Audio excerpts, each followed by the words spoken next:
নাহমাদুহু ওয়া নুসাল্লি আলা রাসূলিহিল কারীম। সম্মানিত দর্শক, মার্কাজুল ফুরকান ইন্টারন্যাশনাল মাদ্রাসা এবং মাদ্রাসা ফাতেমাতুজ জাহরা রাদিয়াল্লাহু তাআলা আনহা এর দাওয়াতি স্টুডিও থেকে আজকে আমরা একটি গুরুত্বপূর্ণ বিষয় আলোচনা করব। সেটি হলো, অনেকেই জিজ্ঞাসা করেন যে তাবিজ ব্যবহার করা এটা শিরক কিনা এবং শরীয়তের দৃষ্টিতে এর হুকুম কি। আসলে আল্লাহ পাক রব্বুল আলামিন সমস্ত কিছু করতে পারেন।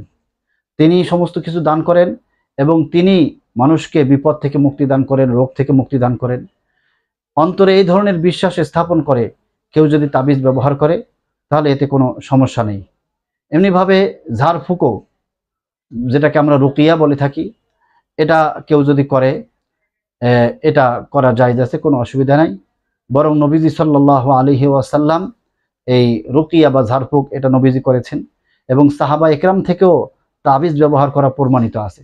তবে কেউ যদি তাবিজ সম্পর্কে এই রকম ধারণা পোষণ করে যে তাবিজের মধ্যে একটা ক্ষমতা আছে এবং তাবিজ বিপদ আপদ থেকে রক্ষা করতে পারে এবং তাবিজ ব্যবহার না করলে বা খুলে রাখলে একটা বিপদ আসতে পারে, এই ধরনের নিয়াতে তাবিজ ব্যবহার করা নিঃসন্দেহে এটা শিরকি কাজ।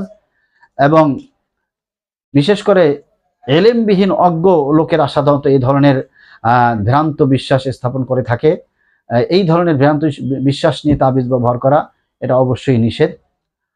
এছাড়া সহি আকিদার তালিম দিয়ে থাকেন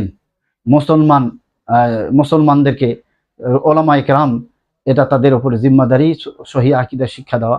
এজন্য ওলামায়ে কেরাম এই বিষয়গুলো বেশি বেশি আলোচনা হওয়া দরকার যে তাবিজ আসলে শরীয়তসম্মত পন্থায় আল্লাহর প্রতি বিশ্বাস স্থাপন করে কেউ যদি ওসিলা হিসেবে ব্যবহার করেন কোরআনের বরকত অর্জন করার জন্য, তাহলে জায়েজ আছে।